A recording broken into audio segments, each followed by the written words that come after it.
projeto, e nós temos um grupo que está com a gente desde o primeiro ano, e tem sido muito prazeroso. A gente sempre fala, eu e a Ani, a gente troca muita ideia sobre isso, tem sido um dos projetos mais prazerosos assim, que a gente tem visto, e por causa da continuidade dele, a gente tem colhido muitos frutos, né? Esse amadurecimento nosso enquanto leitor, enquanto a gente pode dividir as nossas leituras, conversar sobre o que a gente leu, e os vários pontos de vista, né? A gente tem professor, a gente tem gente de outra área completamente diferente, tem pessoas que passam por aqui e deixam suas contribuições também. Então, tem sido muito prazeroso, a gente tem visto fruto disso, sim, sabe? Tem sido muito bom. Então, seja muito bem-vindo. Daiane está aqui pela primeira vez também. A Daiane é estudante de biblioteconomia, foi aluna do Tiago, está aqui também pela primeira vez. Seja bem-vinda, viu, Daiane? Obrigada. Adriana, não sei se está podendo nos ouvir também. É a primeira vez que ela participa, Didi? É a primeira vez. Seja bem-vinda, Adriana. Tomara que você consiga entrar aí para você poder. Deixa eu ver o que ela está falando aqui. Deixa eu ver o que ela está falando aqui no WhatsApp. Então, hoje, gente, a gente está com o Tiago, que é graduado e licenciado em História pela PUC, Minas. É pós-graduado em História do Brasil, também pela PUC. Em História de Culturas Políticas, pela Universidade Federal de Minas Gerais. Novos Paradigmas, pela Rede Pitágoras. Seja muito bem-vindo, Tiago. Espero que essa seja a sua primeira de muitas participações com a gente aqui no Tertúlio, tá? Está super convidado a participar. Quando voltar o tal lanche, né? Também. E é para aquele abraço, né? Que a gente gosta, né, gente? Eu acho que eu falo que nessa pandemia, uma das coisas que a gente sente muito falta mesmo é desse contato da pele. A gente é muito disso. E como Agosto é um livro,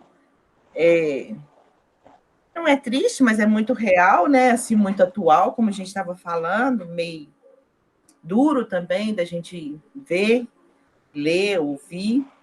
Eu trouxe um texto hoje do Bartolomeu para dar uma aliviada aqui, tá? Nas nossas tensões, para a gente entrar nesse clima mais pesado de agosto. O livro é Para Criar Passarinho, de Bartolomeu Campos de Queiroz. Para bem criar passarinho, é bom ter asas na alma, imensa inveja dos voos e viver leve com as penas.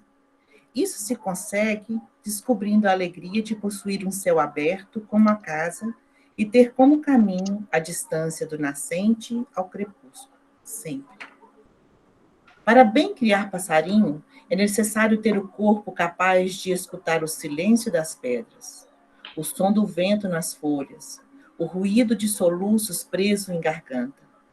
Isso se alcança afinando bem os sentidos, para perceber sopros de flauta, cordas de harpa e murmúrio das perguntas e lembranças. Para bem criar passarinho, há que se sonhar borboleta, anjo ou estrela cadente. É importante ter imensas intimidades com o nada, admirar o vazio e o especial encantamento pelo azul que existe muito depois das nuvens, infinito adentro. Para bem criar passarinho, há que se gostar da noite como um tempo para dormir, aninhado entre as estrelas. Isso se consegue suspeitando dos sonhos e fascinar-se com a temporária presença da lua. Ter o escuro como manto capaz de abrigar o sono e mais uma paciente certeza de um sol depois de toda a madrugada. Para bem criar passarinho, é proveitoso ignorar as grades, as prisões, as teias. É bom se desfazer das paredes, cercas, muros e soltar-se. Deixar-se vagar por entre perfume e brisa. É melhor ainda não dispor de trilhas ou veredas e ter o ar inteiro com um espaço pequeno para a ligeireza das asas. Para bem criar passarinho, é bom construir uma gaiola mais ampla que a Terra, de janelas abertas para o universo com seus planetas e constelações. E depois, há que vigiar o sabor das frutas maduras das árvores e provar o conteúdo das sementes. Para bem criar passarinho, é indispensável apreciar numa capela sons de sino, para travar diálogos constrinados. É bem preciso ter uma praça diante da igreja, com fios para os pássaros virgularem as pautas. Assim, as aves se fazem de música e descansam, sob penas para renovadas revoadas. Para bem criar passarinho, há que deixá-los soltos, para escolherem e esconderem os seus ninhos entre árvores, varandas e telhados. É bom reparar, sem ansiedade, com distância, as suas pérolas postas em conchas de gravetos, encarando o azul, debaixo de árvores e sombras de renda. Para bem criar passarinhos, é conveniente amar as quedas de cachoeiras, as águas evoluindo nos rios e os barulhos de chuva sobre as telhas, imitando grãos em peneiras. Isso se faz possível se houver liberdade para as buscas, tempo para a solidão e saudades mansas de outros lugares ainda por conhecer.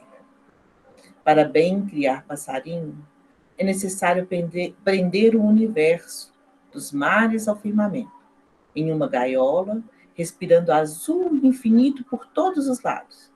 É seguro declarar que nenhum espaço é demais para voos. Para bem criar passarinho, é preciso experimentar as asas, sempre. Bartolomeu Campos de Queiroz, em Para Criar Passarinhos. E essa é para a gente dar uma suavizada antes de entrar com o Tiago, que vai... Eu não sei se você conhece a dinâmica um pouquinho, Tiago, dessa gente deixar você expor o livro, as suas leituras. Eu até troquei a ideia com a Eni, ela me passou mais ou menos como é que funciona. Na verdade, primeiramente, né, eu queria agradecer a todos, né, é um prazer estar aqui com vocês. Eu acho que todo tipo de oportunidade que nós temos para dividir, debater, disseminar conhecimento é proveitoso, né? Então, assim, com muito prazer, de verdade, que eu estou aqui para conversar um pouquinho com vocês sobre o livro, sobre história, sobre sociologia, sobre sociedade, sobre realidade, né? É muita coisa que dá para a gente tirar desse livro, né? Antes da gente começar, eu vi que muita gente fazendo associação com o presente, e eu tive uma preocupação o tempo inteiro, né? Na hora que eu reli o livro, eu li esse livro na época de faculdade, aí depois li de novo e agora reli ele, tentando fazendo sempre essa ponte com o presente também, né? Porque acho que isso é importante para a gente. A literatura ela é importante também para a gente pensar a nossa própria realidade, né? Então, a gente entender todas essas questões e até para a gente buscar a essência, o que de bom. Apesar de ser uma literatura de um estilo mais brutalista, né, de violência, etc., mas o que a gente pode tirar disso e como é que a gente pode repensar a sociedade que a gente vive? Acho que a gente, né, um caminho seria esse. A minha intenção é fazer aqui um bate-papo com vocês, né? Eu sou professor de história, né? Trabalho em escolas públicas e privadas, trabalho há muitos anos no Colégio Educare, já trabalhei na rede municipal, trabalho hoje na rede estadual também, sou professor de curso livre, e adoro ler e estudar, né? Então acho que o caminho é esse. E a minha intenção aqui é fazer uma exposição, né, um pouco sobre o livro, falar um pouquinho de literatura, falar um pouco do próprio Rubens Fonseca, falar de história, que é minha área, falar um pouco de sociologia, que a gente pode também tirar desse livro, mas o tempo inteiro dialogando com vocês, né? Não é minha intenção aqui ficar falando sozinho, tá, gente? Então, vocês podem, à vontade, quando acharem que é interessante, fazer qualquer tipo de intervenção, comentário, eu acho que vai ser muito proveitoso, né? De a gente fazer uma construção em conjunto aqui da discussão sobre esse livro. Ok? Bom, vamos lá, então. Vamos pensar um pouquinho primeiro sobre o próprio Rubem Fonseca, que eu acho que é importante a gente pensar no autor para analisar a obra em si, né?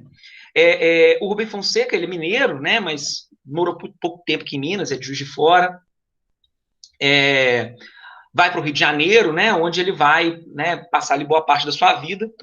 E ele vai entrar na literatura bem mais tarde, né? Ele teve uma série de outras atividades antes da literatura.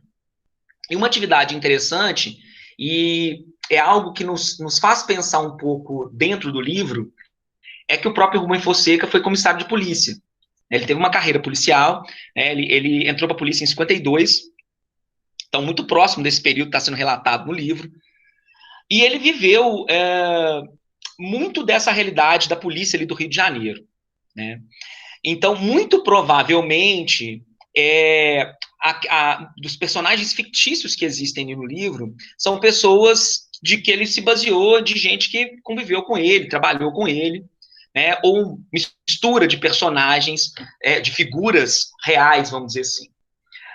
Podemos até pensar na figura do comissário Matos como quase que um alter ego do próprio Rubem Fonseca, né? Talvez algumas dos seus dilemas que ele pode ter vivido enquanto policial. Ele não foi um policial de rua por muito tempo, ele foi por pouco tempo, a maior parte do tempo dele na polícia, ele foi um policial de gabinete, cuidou da questão de relações públicas, teve um certo destaque, inclusive ele vai virar professor, vai dar aula de psicologia forense, contemporânea, ligada a aspectos da polícia, trabalha na Fundação Getúlio Vargas, vai estudar nos Estados Unidos, e posteriormente ele sai da polícia e vai trabalhar na Light, que é uma empresa de energia, né, que cuida da questão da energética, tanto do Rio de Janeiro quanto de São Paulo.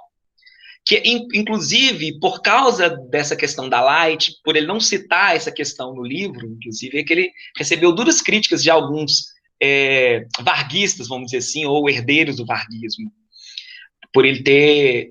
Porque considera-se que a Light teria sido uma das principais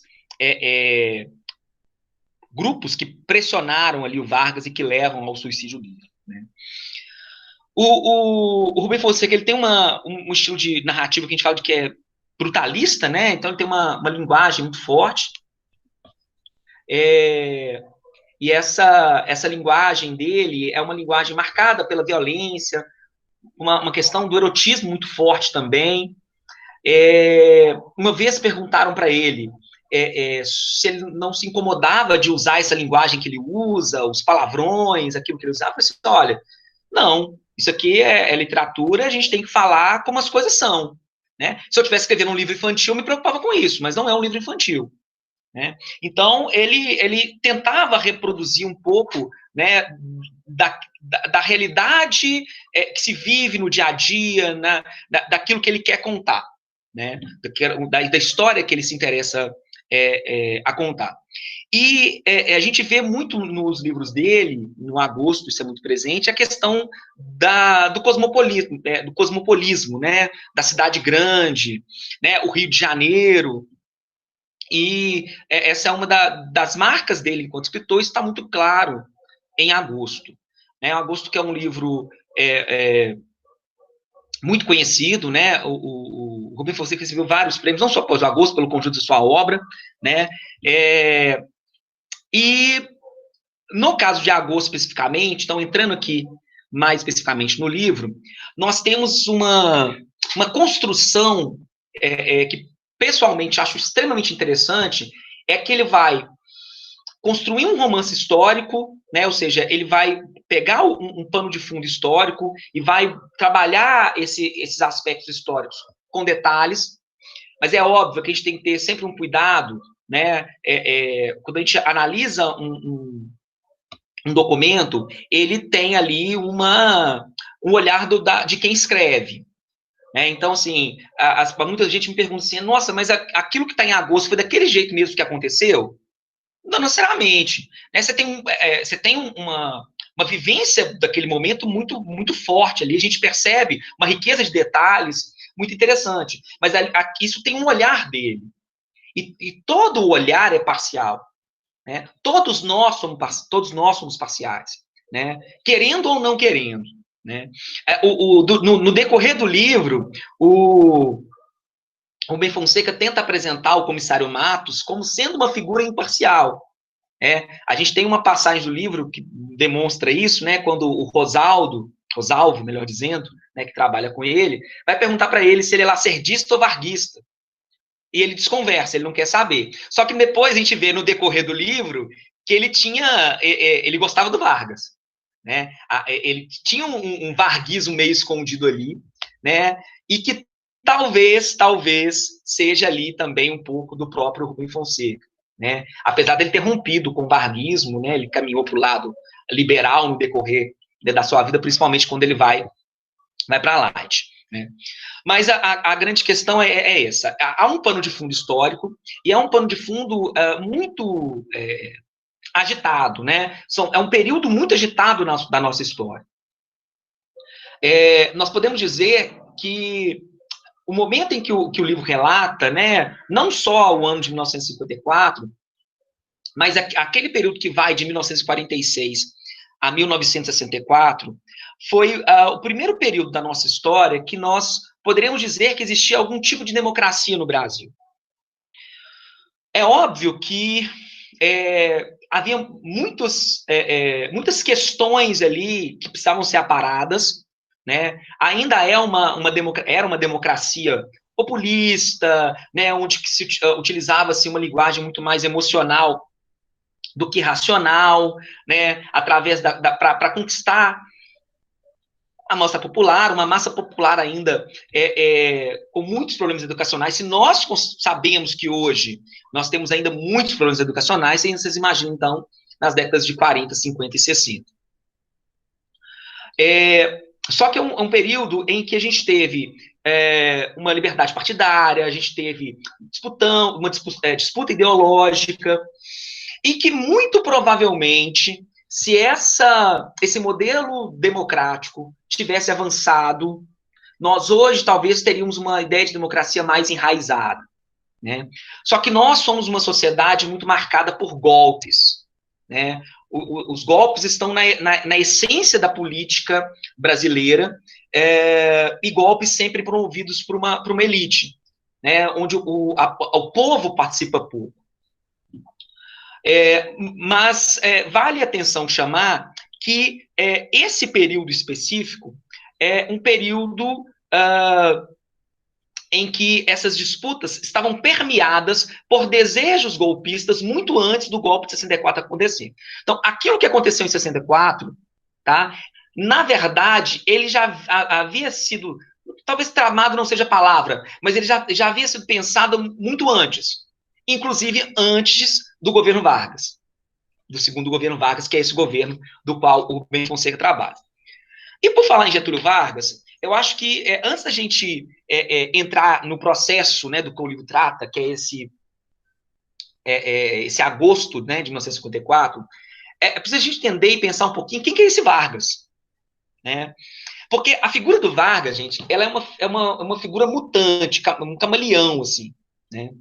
Porque esse Vargas de 54, né, que inclusive gerou uma comoção enorme após a morte dele, mesmo com as várias críticas que ele estava recebendo, inclusive, né, tudo aquilo que a oposição a ele construiu com a morte dele, né, com o suicídio dele, acabou se virando contra eles.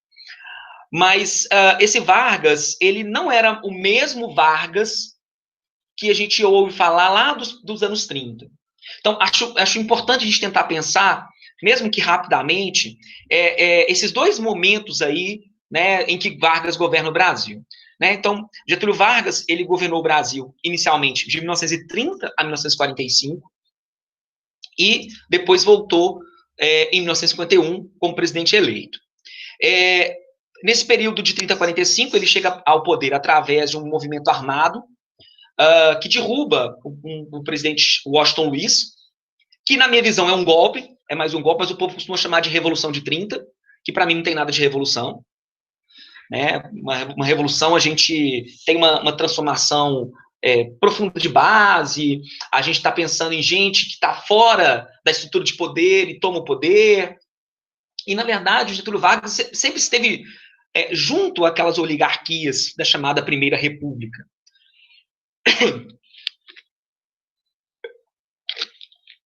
E, juntamente, né, com Antônio Carlos de Andrada, aqui de Minas, e com outras figuras, participam desse golpe chamado de Revolução de 30, que derruba essa estrutura da Primeira República, que tinha, sim, muitos problemas, ao ponto do Vargas chamar esse novo momento, né, quando ele assume o poder, de uma nova república, e vai ser exatamente ele e seu grupo que vão chamar o período anterior a ele de República Velha. Por isso que hoje nós, historiadores, não gostamos de usar o termo República Velha para se referir ao período de 89 a 1930, porque esse termo, essa expressão República Velha, ela vem carregada de uma ideologia varguista. A gente prefere usar Primeira República, porque a República Velha foi criada durante o regime Vargas, né, porque a nova república seria com eles.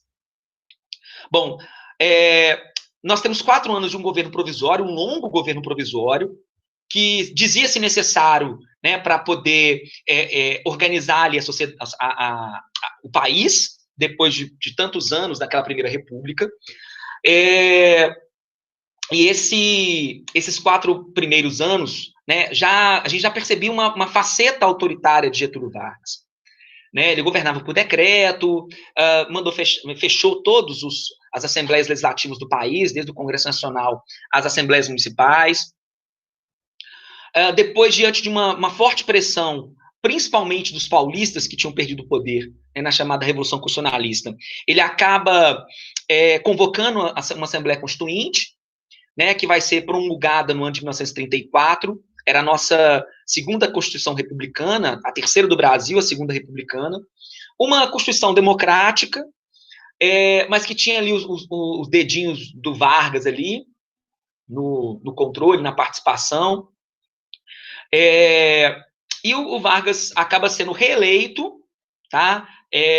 De forma indireta. Na verdade, ele é eleito de forma indireta, porque considera-se que o governo provisório não seria o primeiro mandato, porque essa Constituição de 34, ela não permitia a reeleição. Ele, então, vai governar por 3 anos, né, de forma democrática, vamos dizer assim, seguindo um governo que a gente chama de governo constitucional, só que, por trás ali, ele já tramava um golpe. Vargas não queria deixar o poder. E o período em que Vargas governa, nesse governo constitucional, ele é um período agitado politicamente, porque duas ideologias que tomavam conta do mundo naquele momento também se destacaram aqui no Brasil, né, que foi o socialismo e o fascismo. Né?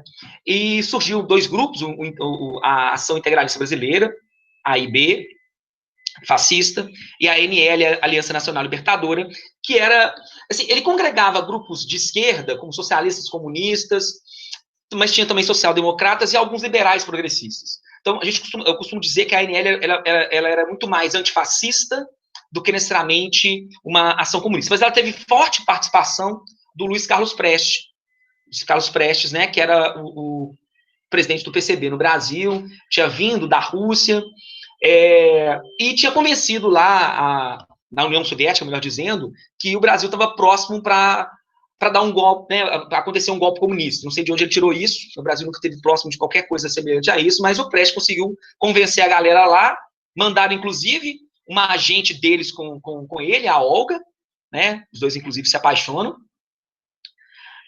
Não podia, mas se apaixona, né, porque a gente não pode se apaixonar. Mas, e tem toda a história, né, também da Olga envolvida nessa questão.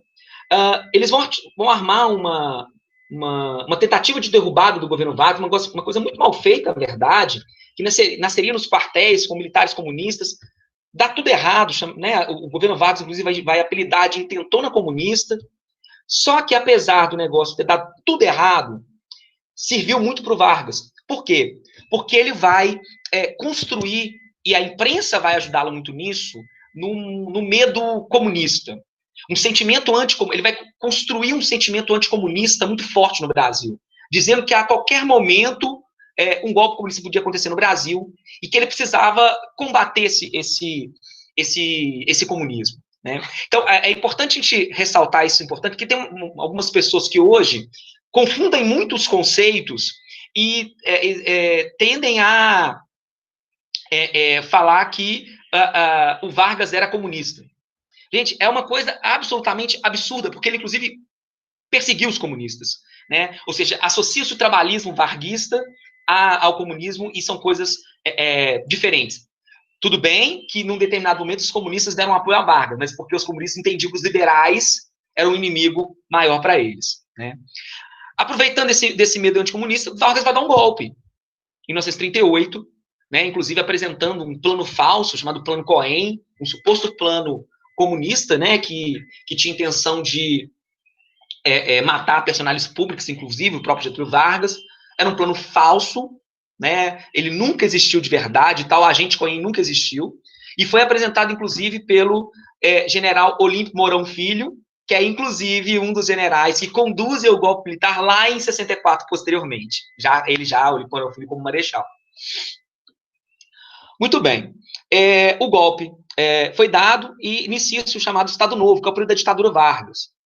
E aonde se completa uma visão de Vargas como uma referência do trabalhismo, uma referência daquela ideia do pai dos pobres, né, que, na verdade, era a forma como ele foi apresentado. Então, nós estamos falando de uma ditadura pessoal, no qual nós temos a construção de uma imagem de Vargas. Então, essa imagem que chega do Vargas para a gente hoje, em que nós ainda encontramos pessoas que o têm como esse grande presidente, melhor presidente, né? Então, assim, é uma construção do próprio governo Vargas, né? De gente que foi educada naquele contexto e de gente que foi ouvindo essas histórias, né? Porque tudo era voltado para Vargas.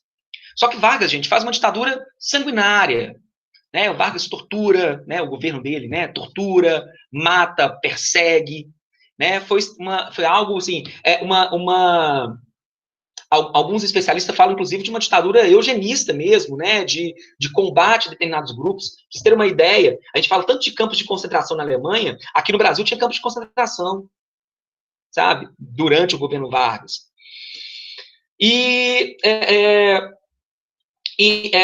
Muita gente vai dizer, mas o Vargas, então, era um fascista, ele era, né, aliado dos nazistas. Na verdade, o Vargas ele fazia uma ditadura pessoal. Ele tinha gente do governo dele que amava a Alemanha a nazista, amava a Itália fascista, como, por exemplo, Felipe Miller, que era o seu chefe de polícia, da sua polícia secreta, mas outros não, né? E ele se equilibrava. Ele tem como principal característica, e isso fez dele esse político, né, importante, a questão de toda essa construção em cima dele. Né? Então ele vai ser um corporativista, ele vai se encontrar em cada um dos lados, ele vai pender para um lado, pender para o outro, dependendo da situação. E um pouco da questão de se endeusar Vargas está muito nesse ponto de uma construção em cima dele. Houve uma construção em cima de um grande líder político. Né? Construiu-se uma imagem dele. Né? Então, esse Vargas, essa construção de Vargas, que ficou durante muito tempo. Né? Só que a figura do Vargas ditador, a figura do Vargas sanguinário, que persegue, ela acaba se apagando com o tempo. Muito provavelmente porque o Vargas ele vai voltar à vida política por meios democráticos.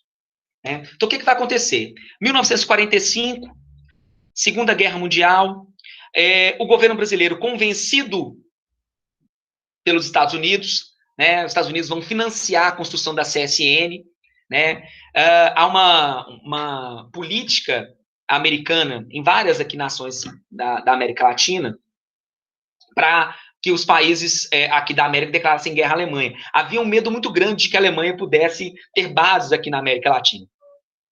E o Brasil, então, declara guerra.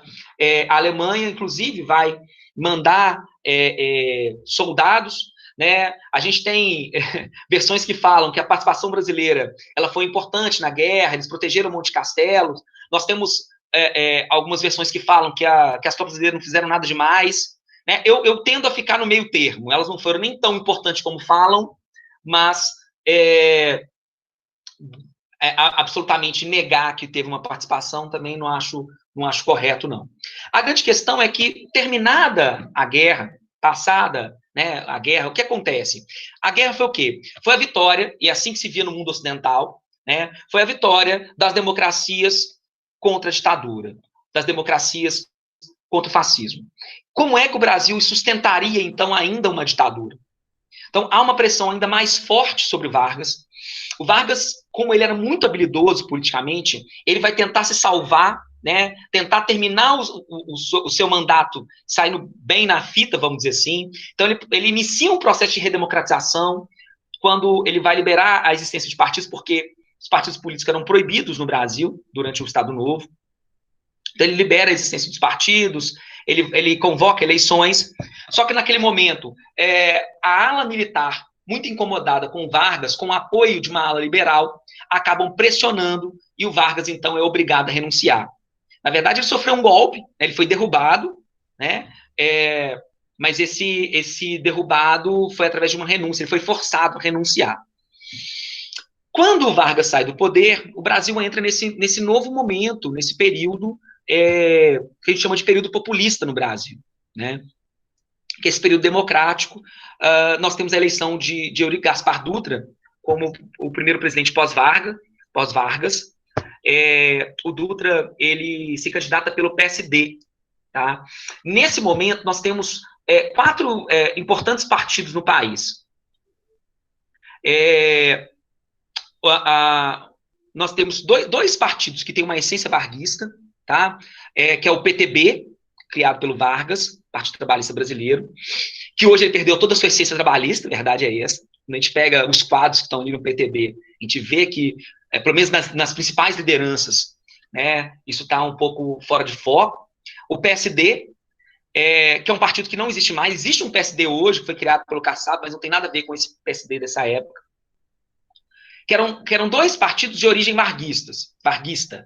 Só que o PTB era o varguismo do trabalhador, né, do pai dos pobres, e o PSD é o varguismo da elite. Porque ao mesmo tempo que o Vargas dizia, né, ele dizia dar as leis trabalhistas, dar esses prêmios, como se fosse uma dádiva divina, né, só que isso tudo foi uma conquista, luta dos trabalhadores durante muitos e muitos anos, ao mesmo tempo ele controlava os sindicatos, por exemplo, né, agradando aos empresários.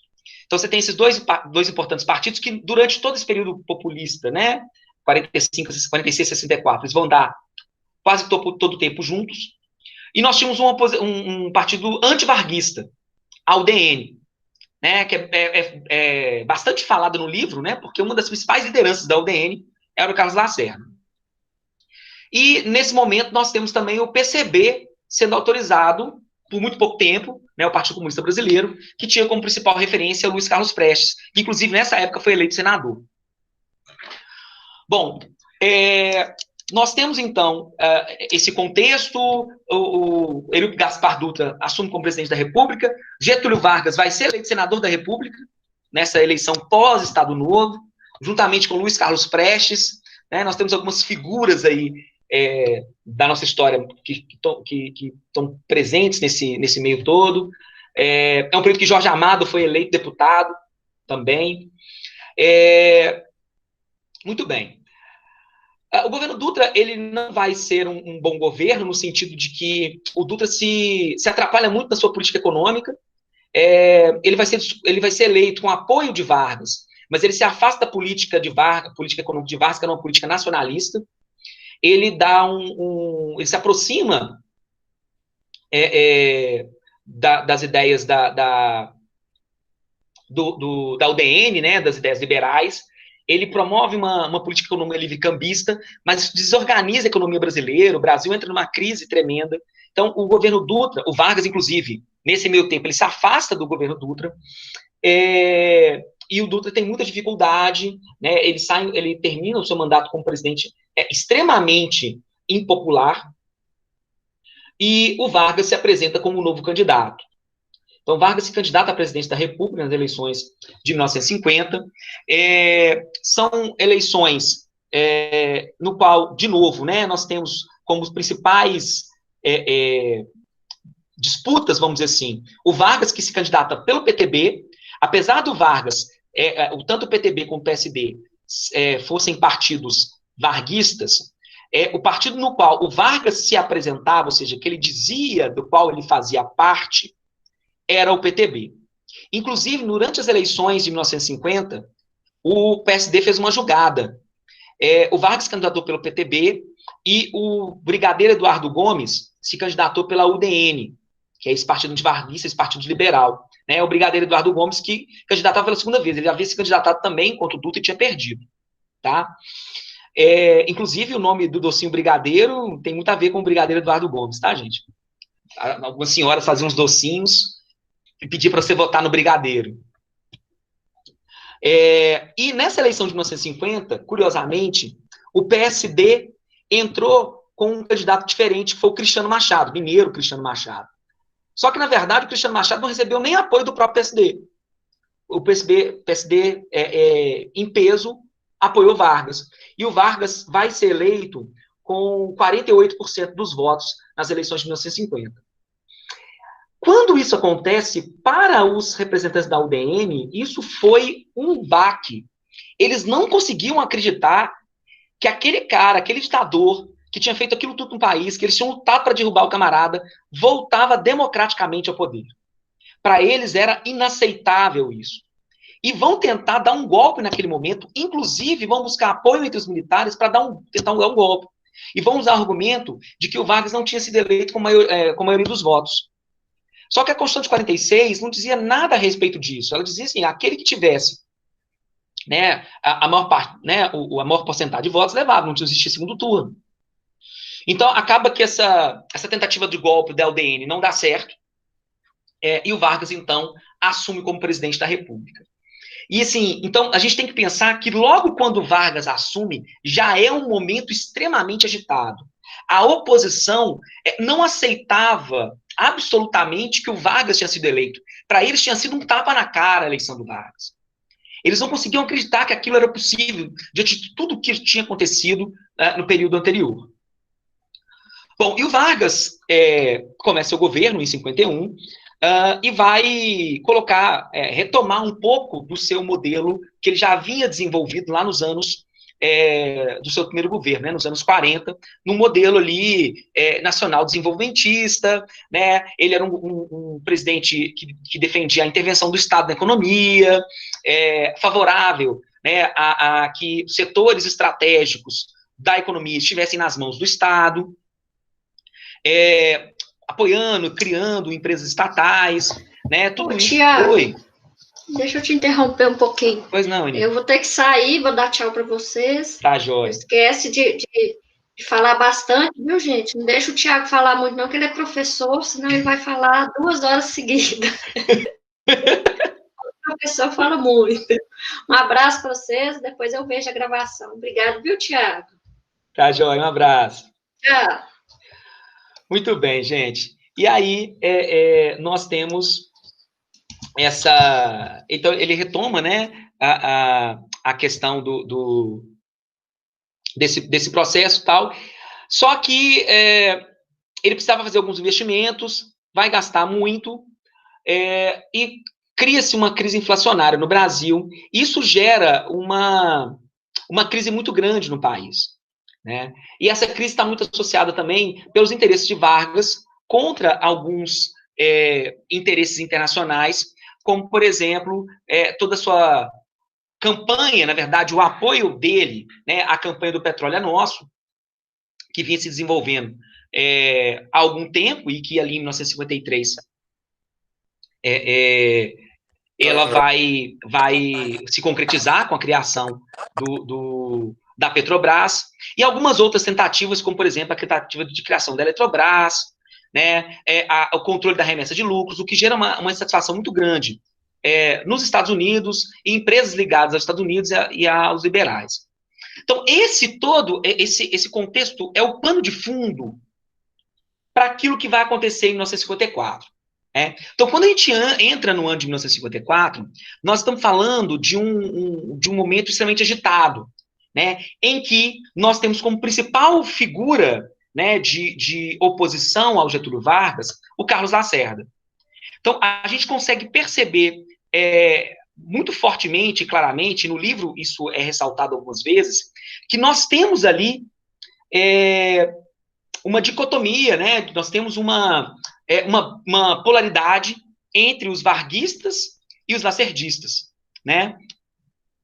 E é exatamente em meio a esse mundo todo e em meio a todo o processo que vai levar ao suicídio de Vargas que o Rubem Fonseca constrói, vamos dizer assim, uma história paralela, uma história fictícia paralela.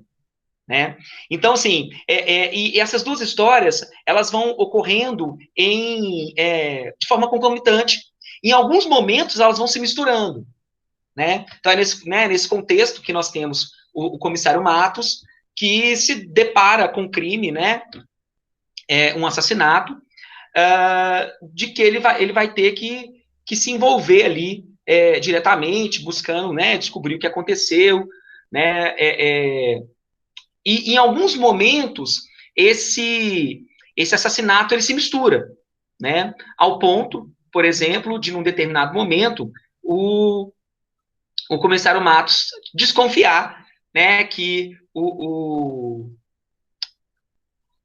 Gregório Fortunato, né, que tramou, né, todo o atentado ao Carlos Lacerda, né, que acontece lá em agosto de 54, seria também a figura que teria cometido o assassinato que ele investigava. Né? Então, assim, nós temos uma trama que se entrelaça. Né? Essa aí talvez seja a grande construção do Rubem Fonseca nesse livro. Né? Bom, o livro ele vai tratar, né, dos dias de agosto, vamos dizer assim, né? Então, ele está falando dos dias que antecedem, se não me engano, são 24 dias que antecedem o suicídio do Vargas, e 2 dias posteriores. Né? E nesse contexto todo, né, em meio a toda essa confusão, qual é a confusão que nós temos? Nós temos uma oposição ferrenha ao Vargas naquele contexto, liderada pelo Carlos Lacerda. O Carlos Lacerda, ele era um político da UDN e era também dono de um jornal, o Tribuna da Imprensa. Então, ele tinha a mídia junto com ele, vamos dizer assim. Boa parte da mídia naquele contexto dava apoio ao DN e ao Carlos Lacerda. Né? Poucos jornais, pouca mídia, na verdade, ela apoiava o Getúlio Vargas. Na verdade, o Getúlio Vargas tinha um único apoio, que era o jornal A Última Hora, que era lá do Rio Grande do Sul, de um amigo dele chamado Samuel Weiner. Muito bem. Então, em meio a essa convulsão política toda que nós temos, aparece, então, esse comissário Matos. Quem que é esse comissário Matos? Esse comissário Matos é um policial, só que ele é uma figura que destoa, né, no meio daquele conjunto policial. Né? E ali no livro a gente vai ver relatado uma série de situações associadas à corrupção dentro da polícia. Né? E naquele contexto, essa corrupção e a presença dessa corrupção está muito associada ao jogo do bicho, aos bicheiros. Né? E é interessante a gente pensar, porque quando a gente pensa na corrupção policial hoje, ela é uma corrupção policial que é muitas vezes feita pelos traficantes, né? Ou por quem chefia as bocas, ou por quem financia essas bocas, né? Quem chefia a boca está lá no morro, e quem financia elas, né, ou tem controle, muitas vezes não está no morro. E na verdade, esses traficantes, principalmente nos anos 80, eles vão ocupar o espaço de uma decadência dos bicheiros. Né? Então, dá para a gente fazer um paralelo entre esses bicheiros, né, nos anos 50 e 60, com o que são, né, os traficantes de drogas hoje, no sentido desse poder que se tinha sobre determinadas comunidades, e essa associação com a polícia, e essa questão da corrupção toda. Né? E o comissário Matos, ele é uma pessoa diferente nesse sentido, de que ele discorda de muita coisa que ele vê ali dentro da polícia, né? Para começar, ele não recebe o dinheiro dos bicheiros, né? E ele, por causa disso, ele é visto como um ser estranho ali, né? Ou seja, era uma pessoa avessa. Mas, ao mesmo tempo, né, é aquela velha história. Ele está ali dentro do sistema, ele não concorda com o sistema, mas ele não consegue lutar contra aquele sistema. Né? E ele é visto como uma figura... como um louco, por exemplo, um cara que não entendem por que ele está ali.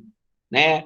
Algumas pessoas gostam dele, mas, né, olham para ele e falam assim, nossa, mas quem que é esse cara? Né? Ao ponto de, por exemplo, ele ter tentado promover uma greve ali por causa do número de presos que havia, né, no distrito que ele trabalhava. Né? Era outra coisa, como algo que destoava também, né? Porque nós estamos falando, e isso não é diferente de hoje em dia, de uma justiça, né, e de uma polícia que prende muito, né? E esse prende muito, ele está muito associado a que tipo de presos são esses. E o que acontecia muito no livro, e deixava, por exemplo, o outro comissário, o Pádua, às vezes, pé da vida. Porque o Pádua prendia um monte de gente, e o Matos, quando chegava no plantão dele, ele soltava esses presos, né? Ou seja, ele se apresentava como alguém, talvez com uma visão mais moderna daquele processo todo. Né? Em algumas partes do livro, ele chega a falar assim, para que eu vou prender, né, determinado tipo de pessoa? Elas não são perigosas, não tem que estar aqui dentro da prisão. Né? Tá tudo aqui muito cheio. Então, são discussões que são feitas, inclusive, hoje em dia. Né? Ou seja, o Brasil aumenta cada vez mais o número de presos, mas não resolve a questão da violência. Né? Então, talvez é uma discussão que esse livro nos permite fazer, desde, né, do período que ele quer relatar, apesar do livro ter sido escrito em 90, né, mas do período que ele quer relatar, é exatamente essa questão. Né? Será que não se prende errado? Né? Será que o processo não teria que ser diferente? Será que ficar enchendo a prisão seria o caminho? Então, são questões que o livro nos permite pensar também. E o Matos, naquele contexto, ele é alguém absolutamente fora, porque ele pensa absolutamente diferente do que, pelo menos, a maioria pensava, agia. Né? Só que ele é também uma figura que agia por si só. Ele, ao mesmo tempo que ele não conseguia lutar contra aquele sistema, ele estava ali dentro. Até acredito que o Matos ele pensava em transformar o sistema, mas ele percebia que não conseguia. Então, ele seguia a vida dele. Né? E, ao mesmo tempo que nós temos toda a pressão sobre o Vargas, acontece lá o assassinato do Paulo Gomes, e que o Matos vem a investigar. Né?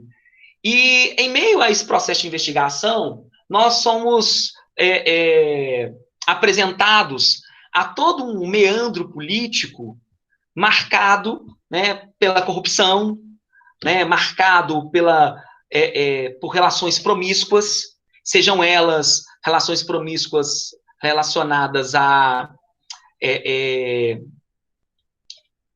própria corrupção mesma, as trocas, a prevaricação, etc., mas também a relações promíscuas ligadas à sexualidade, por exemplo, envolvidas com prostituição, né, exatamente, com a questão de poder, sexo, tudo aquilo envolvido ali, né, tudo buscando garantir os interesses. Então, nós somos apresentados a figuras como Pedro Lamanho, como Vitor Freitas, né, como Luiz Magalhães, né, que o tempo inteiro se entrelaçam.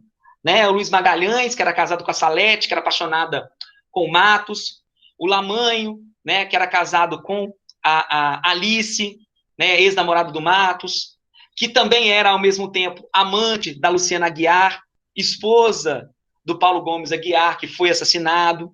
Então, assim, ele entrelaça ali toda uma questão para nos apresentar todo esse processo, nos apresentar toda essa corrupção.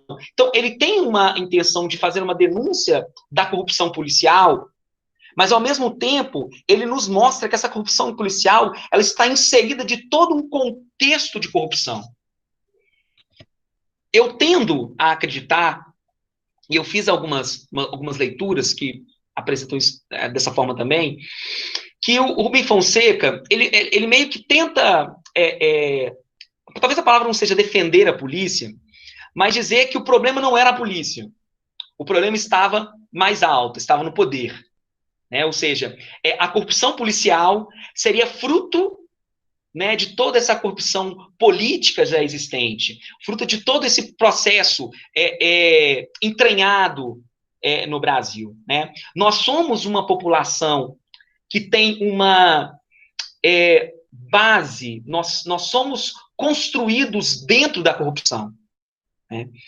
A gente fala mal da corrupção, mas a gente não consegue perceber o tanto que a corrupção ela está dentro da gente. Né? Existe um processo estrutural, né? E essa corrupção estrutural na sociedade brasileira, ela culminou no que nós chamamos do jeitinho brasileiro, ela culminou, né, no levar vantagem em tudo, ela culminou na ginga, né, culminou de que eu vou passar um sinal vermelho aqui, mas ninguém vai ficar sabendo, eu vou fazer isso, mas ninguém vai ficar sabendo. Então, tudo isso faz parte de um processo, que é geral, né? E o Fonseca, o Rubem Fonseca, ele talvez, né, tenta nos apresentar ali que essa corrupção policial fosse fruto dessa corrupção maior, né? Apesar de eu discordar um pouquinho dele, né? Eu acho que, na verdade, a corrupção política ela é fruto de toda uma essência corrupta que existe na nossa própria população, né? O Karnal costuma dizer que não existe governo corrupto com população honesta, né?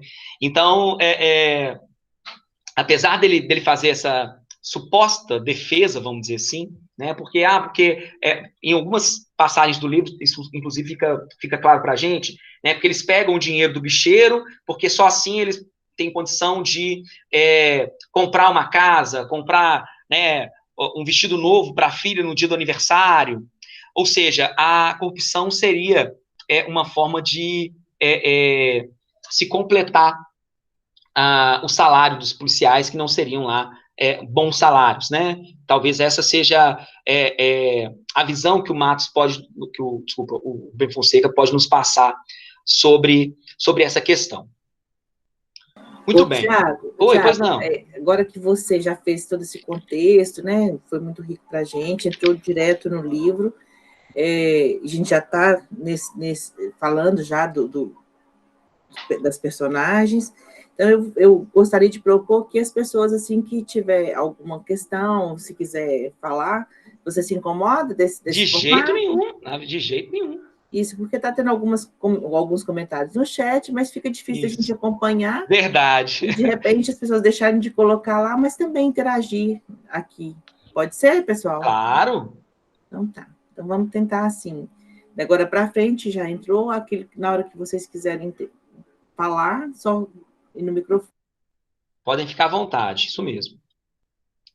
Bom, tem uma outra questão interessante, ainda pensando assim na figura do Matos, e tudo que é discutido ali dentro, né, do distrito, né, tem algumas questões que me chamam bastante atenção e que são muito pertinentes, pensando na sociedade atual também. Né? Então, por exemplo, a gente pode perceber em algumas discussões sobre a questão dos estereótipos. Né? Então, por exemplo, o Rosalvo, ele em alguns momentos, e o Pádua também, fala de quem que eles prendem e como que eles prendem. Né? Então, o Rosalvo vai falar muito de Lombroso. Né? O Lombroso foi um cara ligado à questão do direito que vai construir uma ideia de cronometria, que é possível que você identificasse a figura, se uma figura era propensa a cometer determinados crimes a partir do seu fenótipo. Né, e aí constrói-se uma ideia do estereótipo, ou seja, nós vamos prender determinadas figuras a partir desse estereótipo. E essa questão do estereótipo no Brasil foi muito marcada pela questão do darwinismo social, né, porque nós temos muitos sociólogos brasileiros, né, que vão construir um pensamento, e nisso dizia-se que a questão da mestiçagem no Brasil era um problema. Então, essa, né, teoria lombrosiana, essa teoria né, de você verificar dos estereótipos, vai ficar muito forte na sociedade, né, brasileira e muito associada aos negros. Né? Tiago, oi, pois não. Eu queria interferir aí, porque eu fiquei assim apaixonada. Já li outros livros do Rubem Fonseca, e eu adoro o jeito dele escrever. Ele é curto e grosso, ele fala na Sim. lata, né? E isso é muito bacana. O que eu percebi no livro é o seguinte, que tinha eram duas polaridades políticas, mas que, de uma certa forma, se confundiam. Às vezes, um que estava do lado do Getúlio estava querendo os poderes de quem estava do lado do Lacerda. Eu percebi isso, não sei se eu estou errada, você pode me corrigir, mas eu percebi isso. Agora, o lirismo do livro, eu acho muito bacana. Os personagens fictícios são muito, sim, são muito legais.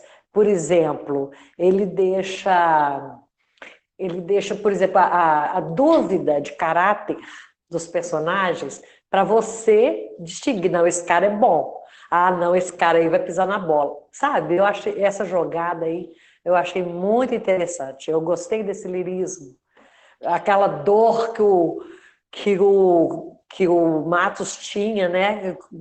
A dor no estômago que não parava, aquilo me dava um sufoco quando eu via toda hora ele tomando remédio. Eu falei, gente, o que é isso? Mas é assim, o jogo, né, de sedução do autor. Então eu gostei muito disso. Duas coisas do que você disse é muito interessante. Uma primeira, essa questão do lado político, né? E essa é uma essência brasileira também, né? A gente vai buscar desde lá do período imperial, nós temos o quê? Lá no segundo reinado nacional, o Partido Conservador, o Partido Liberal, né? Aí a gente avança pelo período, vai ter os lacerdistas e os getulistas, né? Mas depois, mais tarde, nós vamos ter lá Arena e MDB e tal. Igual hoje, né? Igual hoje, exatamente. A gente chega igual hoje. A gente passou por um período em 2014, uma polaridade, também uma polaridade um pouco diferente, e hoje uma nova polaridade. Né? E o que nós vemos acontecer, tanto no passado quanto hoje, é que existem algumas figuras políticas que elas vão trocando de roupa, vão trocando de lado, como se elas estivessem trocando de roupa. Né? Em função do quê? Em função dos seus próprios interesses. Ou seja, os interesses particulares, eles vão sendo colocados à frente dos interesses públicos, que é uma das essências dessa corrupção nossa, né? Ou seja, nós sempre queremos colocar onde a farinha é pouco, o meu pirão primeiro, né? A gente quer sempre o nosso interesse particular, né? E a essência da corrupção no Brasil está muito nisso, né? A própria prevaricação, ou seja, os contratos, né? Que se discute tudo isso, né? E ali a gente vê muito isso também, né? Gente que sempre apoiou o Vargas, já estava do lado do Lacerda porque o Vargas está enfraquecido. Né? Uma das coisas também que me chamou bastante atenção, apesar não, sorte nossa, né, do Rubem ter colocado isso assim, de uma forma tão fácil de entendimento, né, até para quem nunca estudou história do Brasil, que não conhecia nada, consegue entender com a forma que ele escreveu, tão, né, bem escrito, né, esse livro. Agora, eu consegui ver muito pouco assim, da população, porque muitos personagens envolvidos na trama, né? E as poucas pessoas da população, assim, aquele cara que abrigou esqueci o nome dele agora, é personagem demais. Sim. Eu achei, inclusive, que a minissérie me ajudou demais para poder entender tantos personagens que tinha. Mas da população mesmo, foram poucas que apareceram, né? E aí você viu, assim, na defesa de Getúlio Vargas, né, as que apareceram, até alguém colocou que achou bem tendencioso, talvez por isso também. Então, assim, de como que eles entravam na defesa, eu nem conheço esse Lacerda, não, mas esse Getúlio Vargas é bom demais para nós, aquelas pessoas mais simples, né? Pela falta da informação, que também que é bem diferente da nossa realidade de hoje, mas como que a coisa perdura, como que a coisa vem e acontecendo sempre as mesmas, do mesmo jeito que acontecia naquela época. Não interessa se hoje o presidente fala que vai encher a boca do outro lá de porrada e na mesma hora a gente fica sabendo, mas as coisas continuam do mesmo jeito, né? A corrupção ela vai se ajeitando ali como uma carroça de abóbora, que a coisa muda os tempos, mas ela continua acontecendo, continua do mesmo jeito. Era sem informação, tinha, com informação tem. Então, assim, como que está tão dentro da nossa construção, né, cultural, sei lá, social, não sei de onde, mas como que isso perdura a tantas coisas. A história se repete realmente, Silvana, o tempo todo. Mas, Cristina, o que eu vejo, essa não participação da população, é que hoje, né, é dessa mesma forma, né? A população, ela pouco importa, né? Quem está no poder continua. Você vê pessoas aí que estavam desde essa época, até pouco tempo Tancredo estava aí, e Tancredo esteve lá. Então, assim, o povo não importa, né? A opinião do povo não vale nada. O político, a oligarquia, né? Os grupos, né? Eles se fecham, né? Em cima de valores deles, de interesses próprios. É o que o Tiago falou. Cada um corre para um lado. Está caindo aqui, deixa eu mudar de partido. Por que cria-se tanto partido nesse país? É porque eu quero ter poder. Então, se eu vou ter poder com esse novo, eu vou para esse novo. Então, a população, a gente não interessa, a minha opinião. Voto, mas o voto a gente vota até sem saber por que está votando. Então, acho que no contexto aí, a opinião da população fazia pouca diferença. Isso é o que eu entendi, né? Mário, eu concordo com você, e aí é uma coisa interessante, nós tivemos um processo político no nosso país que ele foi construído para afastar o povo. Sim. Né? Então, se nós pensarmos a nossa independência, o processo de proclamação da República, tudo isso foi feito por apenas um grupo. E toda vez que a população, de alguma forma, tentou se manifestar, tentou mostrar sua cara, o que aconteceu com ela? Ela apanhou. Né? Então, nós somos ensinados a ficar afastados do poder. E aí a gente é comprado muito facilmente, né? Exatamente. A popularidade do presidente subiu por causa dos R$600, que ele agora já está falando que não vai mais tirar. Porque é voto, como foi para o outro anterior, a Bolsa Família. Então, assim, a população ela é comprada com misérias, né? O Bolsa Família, a emergencial agora, e outros que vão vir, porque sempre a gente teve um governo assim. A população é fácil de ser manipulada, né? O que mais me preocupa, assim, o que mais me chamou a atenção é que todos os temas que ele coloca, por exemplo, quando a mulher apanha, que ela é levada à delegacia, né? O que já se dizia em 1954, não vai adiantar, sabe? Ela apanhou e ela vai falar, ela vai pedir desculpa, a culpa é do marido.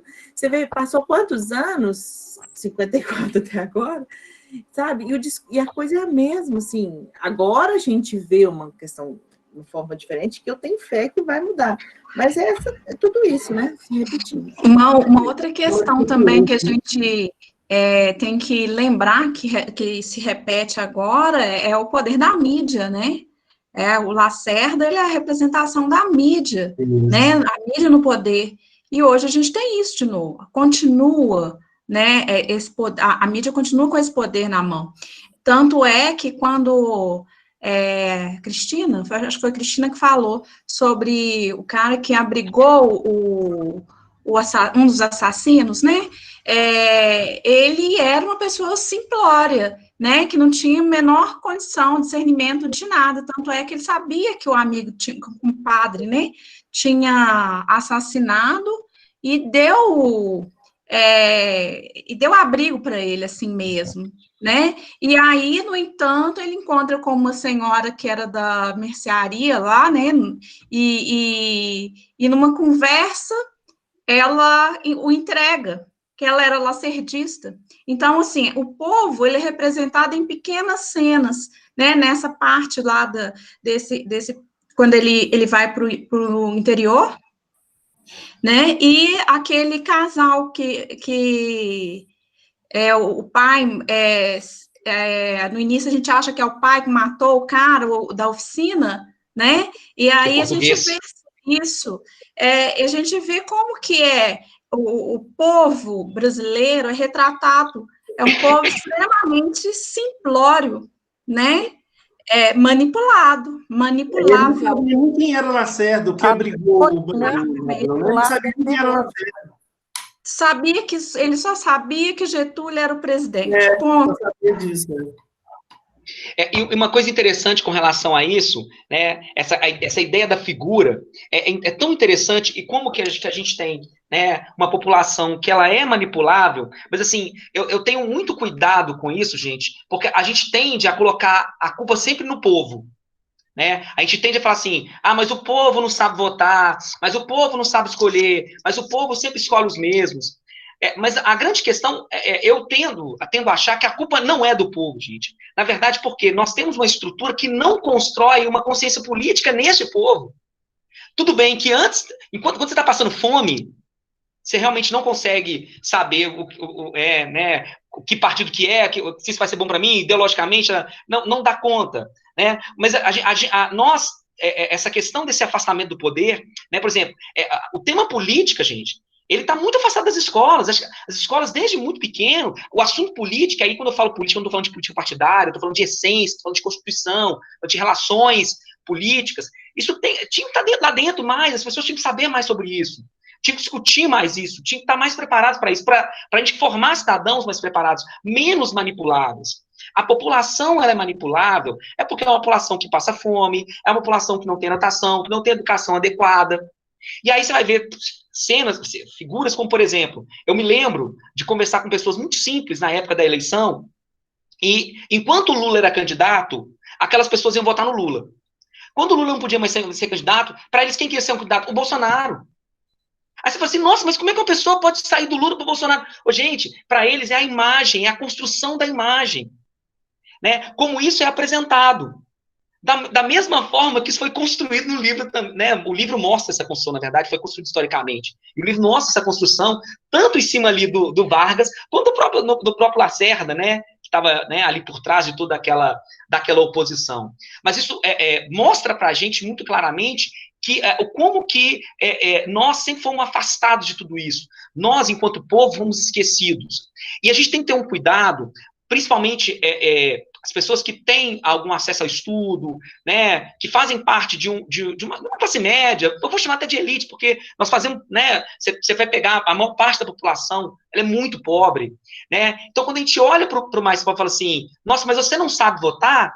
Peraí, será que eu não estou esquecendo todo um contexto ali que envolve aquilo tudo, e que, na verdade, os políticos se aproveitam de tudo isso para conquistar, né, para apresentar o seu poder. Nós estamos vendo hoje, por exemplo, fazendo uma comparação com a política nacional, o Bolsonaro hoje ele quer se aproximar do Nordeste. Né? Ou seja, ele está fazendo uma coisa, e aqui não entrando em detalhes, né, de certo e errado, mas ele está fazendo exatamente aquilo que um dia ele criticou muito. Mas ele percebeu que estando no poder, aquilo dá força, lhe dá base política. Né? Ao ponto de chegar ao ponto de brigar com o Guedes agora, né? Não sei se vocês viram agora há pouco, né? Ele discute com ele por causa exatamente que ele vai falar algumas coisas que vão tirar voto dele, vamos dizer assim. Né? Então, faz parte de todo esse processo, e aí interessante sobre os personagens, essa questão do povo, eu acho interessante como é que o Rubem Fonseca no livro, ele nos apresenta a cidade do Rio de Janeiro, e como se a cidade do Rio de Janeiro fosse dividida em duas. Uma cidade do Rio de Janeiro da elite, do jogo político, dos senadores, dos deputados, né? E a cidade do Rio de Janeiro da pobreza, só que essas duas cidades elas se entrelaçam. Né? É como se surgisse ali uma nova geografia. Né? Fisicamente são espaços separados, mas em função das necessidades, esses dois lugares, essas duas cidades do Rio de Janeiro, elas se entrelaçam. Então, por exemplo, a Salete, por exemplo, que era uma prostituta e vai se casar com um político, o Alcino, que precisava pagar as suas contas e vai ser convencido pelo Climério a promover o atentado, né? É o porteiro que está ali trabalhando, né, no prédio do Paulo Gomes Aguiar. Então, nós temos o tempo inteiro esse entrelaçamento e vai mostrando muito claramente como é que a manipulação, principalmente uma manipulação financeira, acontece muito fortemente com essas pessoas mais pobres, vamos dizer assim, né? Sendo levados a participar desse jogo, comandados, né, por esses... A menina pobre que tem um caso com um milionário, com um político, né? Também. Exatamente, né? O empresário, quer dizer. Isso, o empresário. A questão da prostituição, ela está muito frequente, né? No livro, ela é apresentada o tempo inteiro, né? A prostituição que é tão combatida, né, por figuras, né? É muito comum políticos com um pensamento mais conservador, vamos dizer assim, bater demais na prostituição. Mas o tanto que a prostituição ela está inserida nesse meio, né? O tanto que a ideia de a minha família, não sei o quê, mas o cara está lá, né, na zona, vamos dizer, convivendo com aquilo, e o tanto que essas figuras, as prostitutas, elas estão inseridas naquilo e sabem de muita coisa. Ô, Tiago, Oi. Deixa eu te perguntar uma coisa. Você, como professor de história, você acha que o Rubem Fonseca exagerou na questão do homossexualismo ou realmente existia isso na política naquela época e pelos anos aí que vão seguindo? Ô, Diné, eu acho que ele não exagerou, não, sabe? Eu acho que a questão da homossexualidade, ela esteve sempre presente em diversos momentos da história. Mas foi muito cortada, né? Hoje em dia, você não pode... Se a pessoa descobrir que é um homossexual, Nossa Senhora, acabou o mundo. Né? Na política e tudo.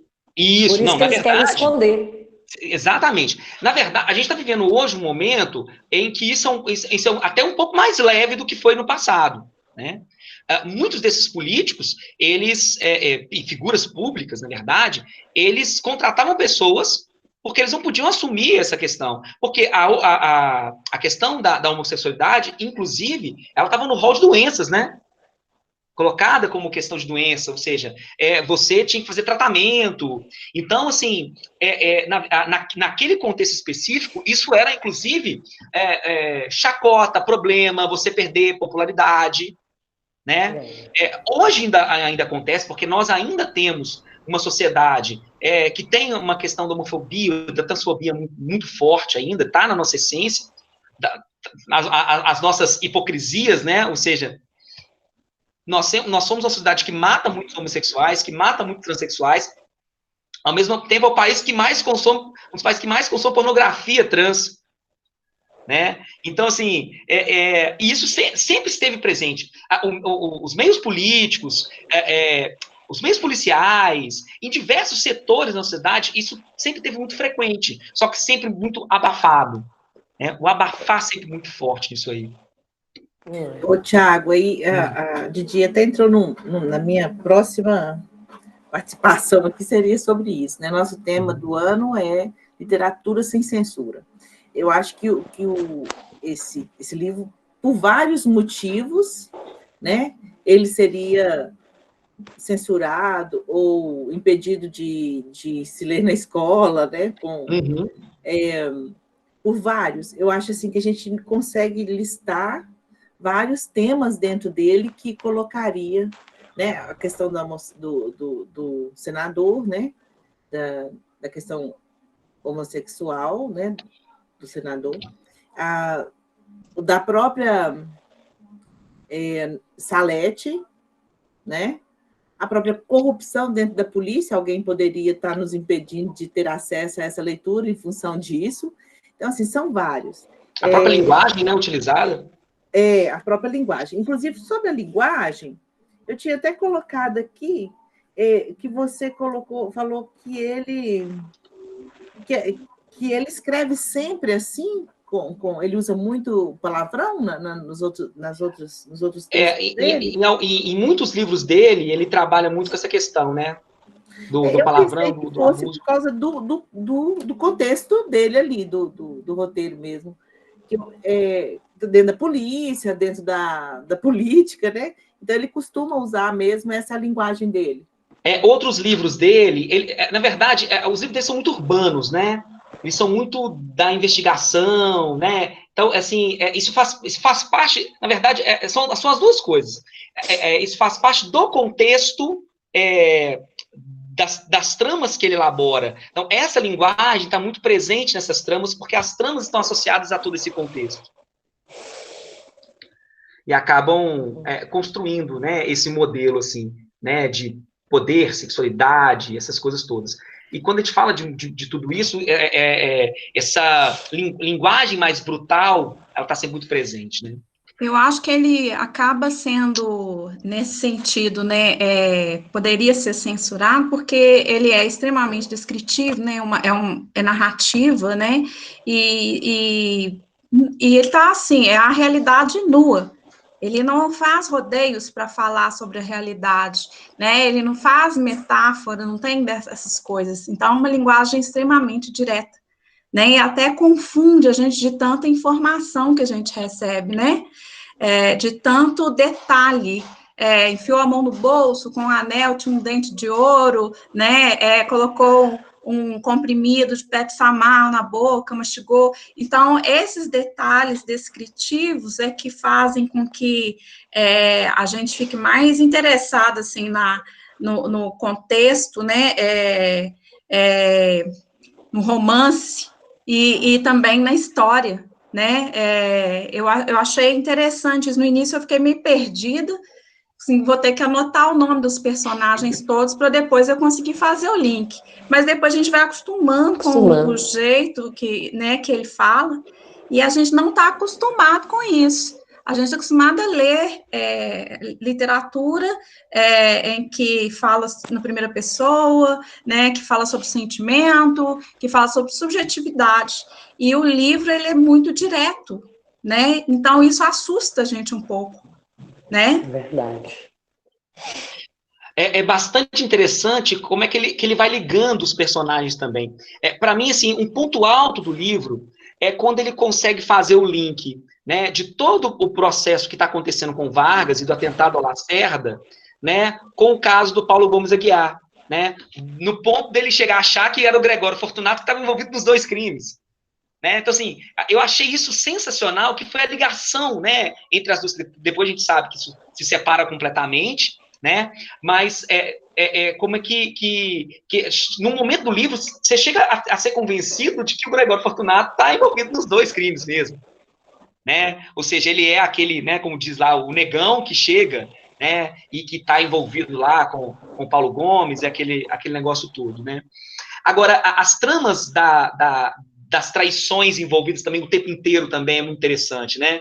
Então, a Salete, que trai o Luiz Magalhães com o Matos, né? Tem a história da Alice com não esqueci o nome da dela, que sumiu aqui agora. Lamãe, Paulo? Pedro Lamãe, né? Que era amante da Luciana, né? Que, na verdade, a empresa, né, do Paulo Gomes Aguiar e da Luciana, envolvida com as questões do governo, conduzidas pelo Gregório Fortunato, né, as falcatruas envolvidas ali pelo Gregório Fortunato, né? Então, assim, são links muito interessantes entre a história real e a ficcional, vamos dizer assim, né? Eu acho que isso acaba deixando o livro mais interessante nesse sentido. E o livro... Com certeza. Na minha opinião, não sei se vocês concordam comigo, ele tem momentos que ele começa a ficar muito chato, né? Só que, de repente, no capítulo seguinte, ele já se transforma completamente, né? Então, isso vai aprendendo a gente. Você está se lendo assim, você, nossa, aqui tá maçante. De repente, você passa para um outro capítulo, não, agora melhorou, agitou tudo de novo. Né? Então, assim, quase que meio que cinematográfico, toda aquela construção que ele faz ali. Essa também, palavra, né? Quando eu comecei a ler o livro, eu pensei assim, que não é uma literatura normal, isso é um roteiro de cinema, Ele é muito detalhista, é sequencial, né? E aí tá prontinho. É o roteiro pronto, você entrega. E aí eu li que o Rubem Fonseca, ele é um cineasta, foi um cineasta frustrado, né? Isso. E acabou que a obra dele foi para a televisão, né? Virou a série. Foi. Ele entregou de bandeja tudo pronto para o Paulo José ser o diretor, juntou o talento, né, do Paulo José como diretor para fazer a minissérie, que foi primorosa, eu achei. E assim, muito fiel ao texto, exatamente fiel. por causa disso que a Jaqueline está falando, né? Um roteiro a ser seguido, só incrementou com aquele elenco também, que eu achei fantástico. O elenco muito bom. Então, Elenco gostei fantástico. do elenco também. Então, vários motivos, né, Tiago, poderiam hoje ser... eu não sei te dizer se esse livro foi proibido em algum momento, se ele estava naquela lista também de censurados, né, que eu também não sei. Acho que não sei. Enfim, mas teriam vários motivos para isso, né? Talvez até mesmo por causa disso que Jaqueline colocou. Mas ele está bem na atualidade, né, Cris? Ele está bem na atualidade. Mas se a gente considerar Muito que ele na foi escrito atualidade. foi escrito não, ele foi impresso publicado pela primeira vez em 1990, né? E aí eu fiquei pensando assim, o tanto de coisa que ele foi juntando ao longo do tempo, de experiência de vida como comissário, né, de investigador e trabalho documental, né, para poder fazer isso. Talvez ele tenha esperado passar esse período realmente de censura, né? Que é um assunto de política, né? Extremamente melindroso para aquele período. Então, assim, de 64 até 1990, 1990 foi abertura, né? Foi o primeiro presidente eleito, isso. Então, foi assim, um marco, né, político. Então, eu fiquei com essa dúvida, querendo saber sobre isso, né. Talvez tenha sido censurado até antes mesmo de publicar, ou se foi um cuidado dele, né, Jaqueline? Exatamente. Uhum. E da escrita do Rubem Fonseca também, como eu falei aquela hora, eu achei assim, extremamente simples, né, de fácil entendimento, porque não é aquela que fica colocando entre linhas, como a Jaque falou, não teve entre linhas. Se você pegar um menino hoje do fundamental, talvez a Jaque que está em sala, a Silvana também possa dizer sobre isso, que está em escola, eu penso que faria o link imediato com a nossa realidade, né? Fato que poderia ser motivo de censura, exatamente por isso, né? Assim, pelo tanto que a leitura é de fácil entendimento. Inclusive porque o assunto corrupção, ele é um dos assuntos que levam muito à questão da censura, né? Ou seja, nós temos que impedir que essa informação lá chegue. As pessoas têm que acreditar que a corrupção não existe, né? Então, quando você não vê, você não acha que ela existe, né? Você não acredita, exatamente, porque a informação, ela não sai. Então, assim, eu vejo muitas pessoas falando assim, nossa, mas hoje tem corrupção demais. Não, gente, a corrupção teve o tempo inteiro.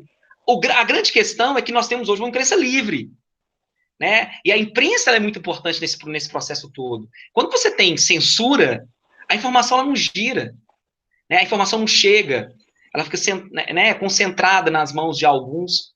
E isso acaba facilitando o poder, facilitando a manipulação, né, fazendo com que as pessoas acreditem em determinadas realidades que, na verdade, elas não existem efetivamente, né? Elas são construções ideológicas, construções mitológicas, cheias de superstições, né? Verdade. Uma coisa que a Cristina comentou anteriormente, acho que vale a pena a gente retomar aqui, é a questão da questão da mulher, né, lá da delegacia, né, que é algo tão atual também, assim, da gente pensar, né, apesar de a gente tá vivendo, né, uma sociedade onde existe um processo de transformação na condição feminina, ainda existem uma série de questões que permeiam tudo isso, toda essa construção, eu vejo como uma construção ideológica também, uma construção da mentalidade, né? A mulher, ela teve a sua mentalidade manipulada, né, para se ver, né, como frágil, como indefesa, né, como em alguns momentos como inferior, e como é que isso ficou claro. É uma passagem pequena do livro, mas me chamou muita atenção por causa dessa relação, né? Então você tem lá, né, a cena da mulher que meio que descontou no cara lá e tal, e aquela história assim, não, ela vai pedir desculpa, e ela pede desculpa, né, pro agressor, e que não tinha que prender o cara. Então, tipo assim, a questão da validade da fala da mulher, né? E essa questão da validade, ela é uma discussão tão necessária de ser feita hoje, porque mesmo hoje, quando nós vemos que há um processo de transformação, os homens tendem a querer falar pelas mulheres, não permitindo o protagonismo delas, né? Então, assim, elas sempre tiveram esse protagonismo impedido, né? As mulheres, elas foram protagonistas em diversos momentos, só que a história foi escrita pelos homens, né? Então, os homens omitiram o protagonismo delas, né? E muitas dessas mulheres, muitas mulheres, e ainda isso existe, são absolutamente controladas por um processo de uma ideologia patriarcal, machista, né, que as obriga, que sofrem uma violência simbólica, né, são violentadas, né, pelo próprio discurso que elas têm, que elas foram convencidas a fazer, né? Então, assim, me chamou muita atenção essa cena, porque eu fico pensando quantas são as mulheres que um dia chegaram ou ainda chegam em delegacias para denunciar a violência, etc., e sofrem chacota, né, e não são ouvidas, né, e o tanto que elas são obrigadas a se recolher, né, numa situação de agressão, de sofrimento, de violência psicológica, em função de todo um contexto, né, que, apesar da passagem pequena, para mim foi muito representativo ali no livro. Na verdade, Tiago, essa questão de gênero ela é muito forte no livro, né, porque existem poucos papéis femininos, poucas personagens femininas, e todas elas em situação de submissão. A única que se diferencia um pouco é a Luciana, né, que é a que manda matar o marido. Então, assim, a visão em relação à mulher, né, e aí tem a outra situação que o Matos, ele menciona, que quando ele precisa de uma informação, ele não pode falar sobre o caso, ele usa o crime de sedução, né, que é o crime Verdade. Que o pai pode, minha filha foi seduzida, né, e aí ele dá um exemplo, tal, jurou casar com ela, mas antes de casar, ele consumou o fato, como diziam, né, e aí ele pode entrar, o pai pode entrar com o pedido de crime de sedução, se for de 14 aos 18 anos, parece que essa faixa etária. Então, assim, a situação da mulher naquele período, ela fica muito evidenciada nesse livro, né? A situação da mulher, a situação do negro, tanto é que os negros que aparecem, eles estão sempre na periferia, né? Todos são da periferia. É o pai Miguel, que é de uma cidade do lado lá do Rio de Janeiro, que eu não lembro mais qual é, né, o Chicão, que vai também para a periferia, a mãe da Salete, que é negra, e que ela ainda tem vergonha dela, e que mora na periferia, então todos são personagens periféricos, literalmente, né, então, são vários pontos que são várias questões sociais que são tocadas de forma indireta, né, no livro.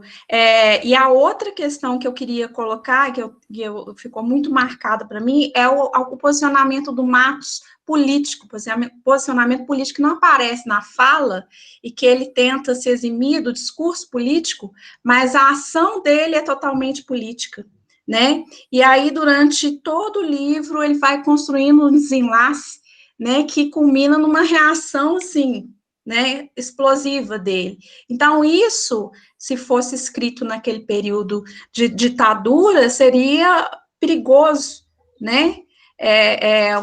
Um policial, né, que tem pensamentos de esquerda, porque os pensamentos são de esquerda, de elite de esquerda, né? Que ele, embora fosse de uma família pobre, cresceu, passou fome, ele construiu,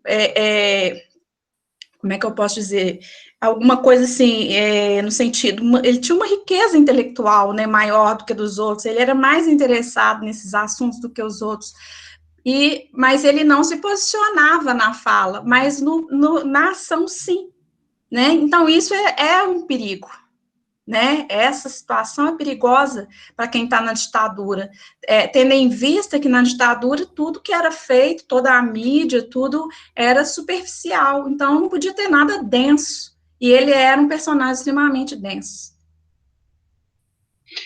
É verdade. O Matos, ele assim, ele vai intrigando a gente, né, enquanto personagem, né? A Giné falou um pouco da questão da úlcera dele, do negócio dele ter que tomar o leite, do Pepe Samar, e aquilo vai ter hora que vai deixando a gente assim cansado, assim, nossa, de novo isso, né? Então assim, ele é intrigante um pouco pela questão física dele, é intrigante pela forma como ele pensa, né? E como ele tenta enfrentar e não consegue. E as pessoas ainda ofereciam café, mas um tanto de café. Verdade. Que ele dispensava, não queria, mas muito engraçado. Muito. Isso. A relação dele com as mulheres, né? Aquela relação com a Salete, a forma dele não demonstrar sentimentos, né? Ou uma forma diferente de demonstrar sentimentos, melhor dizendo, né? Ou seja, não daquela forma tradicional do sentimento, da forma como você demonstra carinho, amor, etc. E a exigência desse carinho, desse amor, né? Então, a Salete fazia isso o tempo inteiro, essa exigência. E a Salete, que também é outra personagem extremamente interessante. Ela é uma personagem coadjuvante ali, mas a gente vê também uma personagem que vive uma outra espécie de corrupção, vamos dizer assim, né? Uma corrupção própria, né? Ou seja, alguém que vai tentar fugir daquele modelo, né? De onde ela vivia, da mãe. E para isso, para que ela conseguisse sair daquilo, sair daquele mundo, buscar algo a mais, ela teve que vender o próprio corpo, né? Caminhar para o lado da prostituição, né? E se envolver com alguém poderoso, né? Só que ao mesmo tempo ela se divide em eu tenho agora uma vida com alguém poderoso, uma vida que eu sempre sonhei, de riqueza, de fazer o que eu quero, mas eu quero ficar com o Matos. Né? Ou seja, não só isso, não é só ficar com o Matos, ela quer ocupar o espaço dela, né? Exatamente, Ela perfeito. Queria estudar, ela queria ser aceita nos ambientes que ela foi até rechaçada, né? Em alguns ambientes. Então, ela só não queria, ela também queria ocupar o espaço, né? Que ela sentia, ela tem direito, né? Que ela tem direito de ocupar. Muito interessante. Que ser ela mesma, né? Porque ela nunca foi ela mesma, na verdade. Em um determinado momento, ela quis ser ela mesma, né? E assim, agora a gente está com 15 minutos para acabar o nosso encontro, e aí esse romance que culmina com o suicídio de Getúlio, ele consegue fazer isso tudo, né? Muito bem feito esse enlace, como o Tiago mesmo falou. É impressionante que às vezes você fica perguntando: esse é fictício ou esse é real? É verdade. Muito forte. É verdade. Esse cara existiu mesmo? Não, né?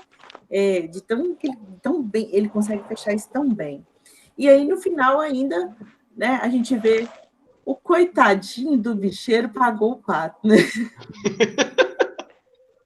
O coitadinho do bicheiro ainda pagou o pato, ainda saiu como se tivesse sido o mandante.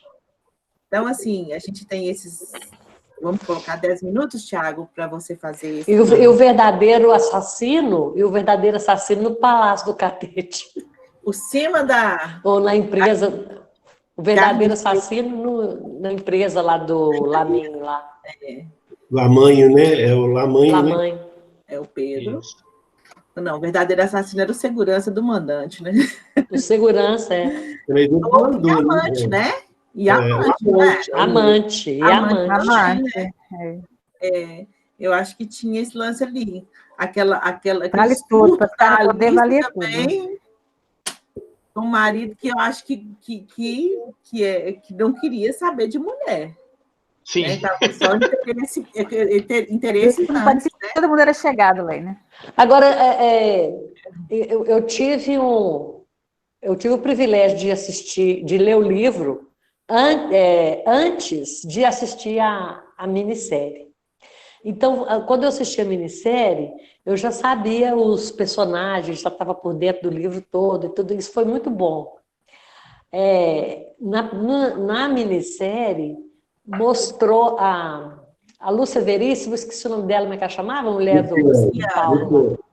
Luciana Guiar. Mostrou a Luciana interessada por mulheres também. Você não achou, não? Também. Não porque ela tinha um fascínio pela outra lá da Alice. Eu achei, ela tinha um fascínio por ela. Eu não percebi isso, não. Eu confesso que também não. Quando ela está com o marido Ô, dela... Didi, eu achei isso também. Quando ela está com o amante dela, ela falava assim, eu quero ver você com ela, porque eu não consigo olhar para outra pessoa senão ela. Por que você separou da Alice? Ela não... Eu achei assim meio tendenciosa também. No livro ela é descrita como ninfomaníaca. Triângulo amoroso. Ele escreve ela assim, né? Eu entendi dessa cena, desse trecho, eu também não tinha, eu tinha percebido isso lá no livro. Depois, quando eu vi a minissérie, para mim ficou mais claro que ela gostava, até ela fala assim, porque o Paulo fazia isso, ela pergunta se ele ficava com o Chicão. E fala que se você quiser, não tem problema, porque o Paulo fazia isso. Então, assim, ela, sei lá, gosta de fazer sexo, ela é... Mas uma cena, uma das últimas cenas da minissérie, aparece a Luciana recebendo uma massagem. Não sei se vocês lembram. Ela parecia uma mão feminina. Eu também percebi isso, Didi. Depois ela beija um homem. A minissérie era um homem. Parecia mesmo. Era um homem. O Mário falou o quê, Mário? Na minissérie é um homem, um rapaz garoto. Era um homem, né? Era um homem. Então tá, gente, a gente está finalizando. Eu queria que o Tiago... Posso pedir para o Tiago fazer o fechamento? Ok? Mais alguma questão? Não, ok. Ok? Então vamos fechar nossos microfones, então. Bom, eu queria só fazer um comentário final, assim, que é sobre o final do livro, né, na verdade. A gente vai pegando, acontece ali, né, acho que, se não me engano, no penúltimo capítulo, o Chicão acaba matando o Matos e a Salete, e no capítulo seguinte vai se relatando como se tudo voltasse ao normal, né, ou seja, mais um dia no Rio de Janeiro. Né? Então, assim, é como se aquilo... É como se o Rubem quisesse nos apresentar como se aquilo fosse corriqueiro, né? Como se aquilo fosse o dia a dia e que isso aconteceu e vai continuar acontecendo, independente se a gente vai querer ou não que isso aconteça, né? Um pouco do que nós discutimos aqui, de todos esses processos, essas relações que vão se estabelecendo, da corrupção entranhada, das relações entre pobres e ricos, né? E acaba culminando nessa construção final. É como se essa espécie de anomia, né? Ou seja, esse rompimento dos laços, esse rompimento das questões que nos prendem uns aos outros, né? Que nos prendem nas relações, se perdessem. né? E que a gente se acostumasse com isso, né? E talvez seja um pouco dessa representação de nós hoje, enquanto brasileiros, que parece que a gente banaliza a violência, banaliza o preconceito. Ou seja, a gente, muitas vezes, quando eu digo a gente, estou falando nós enquanto população, nós muitas vezes vemos as coisas acontecer e falamos assim, está acontecendo mais uma vez, a gente não se assusta mais. E se a gente não se assustar mais, a gente não vai conseguir romper com isso. A gente não vai conseguir transformar isso, né? Eu não posso ver uma violência contra a mulher e achar que isso é normal, né? Eu não posso achar, ver uma violência, né, contra homens e mulheres trans, né, uma absurda manifestação contra uma propaganda por apresentar, né, um homem trans e não me posicionar, na verdade, achar que isso é normal, né? Então, assim, talvez o final do livro seja um pouco um ensinamento nesse sentido, né? Ou seja, eu tenho que continuar me assustando com isso, eu tenho que continuar pensando sobre tudo isso, para que a gente possa transformar tudo isso. Não pode ser mais um dia, não pode ser aconteceu de novo, vai continuar acontecendo, né? Então, assim, eu não sei se essa era a intenção dele, mas eu tiro para mim um pouco disso, sabe? Né? De assim, vamos continuar pensando nessas violências, vamos continuar pensando em tudo isso que está acontecendo, né? Vamos lutar contra isso, não vamos aceitar as coisas como são, né? Então, muitas vezes a literatura não quer dizer não quer dizer aquilo que a gente entende, mas a nossa interpretação é importante nesse sentido, né? Para tentar transformar de alguma forma. Bom, eu queria agradecer a todos pelo bate-papo, espero que tenham gostado, né? Tentei aqui dividir com vocês um pouquinho daquilo que eu li, né? Daquilo que eu já estudei, né? Para a gente poder construir, né, essa visão. E, assim, para mim, o mais legal, ele acabou acontecendo, né, que foi a gente pegar um romance histórico, pegar um contexto, o livro, e trazer para a nossa atualidade, fazer essas discussões atuais, que elas são extremamente pertinentes, assim, para a gente pensar a própria realidade, né? Eu tenho muito a agradecer a todos, assim, pelo bate-papo, foi muito legal. Nós é que agradecemos, Tiago, foi excelente sua participação, esse contexto histórico todo que você passou para a gente, eu fiquei admirada, e é bom, né, fazer essa conexão com o antes e com o atual, né, porque você acaba perdendo esse período todo que a gente teve aí, do Getúlio antes, né, de 30 a 45, então fazer essa conexão foi muito legal, com o antes, aquele Vargas de antes, e hoje com o que a gente tem. Então, muito obrigada. A gente tem o próximo encontro na última quinta-feira do mês de setembro, com o livro Poema Sujo, de Ferreira Goulart. Já fica convidadíssimo. E, em breve, se Deus quiser, né, quem sabe a gente pode, com certo distanciamento, fazer nossos encontros presenciais. Acho que em breve a gente vai poder fazer, sim. Né? E você fica convidadíssimo para participar com a gente, tá bom? Muito obrigada a todos vocês. E lembra que para criar passarinhos, a gente precisa admirar as asas e os voos. Então, se você não tem como criar um passarinho, né, que voa, você seja esse passarinho, né, de criar essas asas e valorizar os voos, tá? Então, que a literatura faça isso com a gente, né? Nos leve e nos traga para esses momentos, que a gente saia daqui muito melhor do que quando a gente chegou, tá? Muito beijo, obrigada. Cris. Obrigada, espero. Assim, eu sei que a Eni não é substituível. Ela faz muita falta aqui no grupo. Não, mas você está substituindo a altura, viu, Cris? Foi ótimo, gente. Muito obrigado. Foi muito bom mesmo. Obrigada, tchau. Cris, foi ótimo, viu? Mediação muito boa. Obrigada. Tá? Tchau, gente. Obrigado a todos. Um abraço, viu? Foi um prazer. Tchau, muito bom. Tchau. Tchau.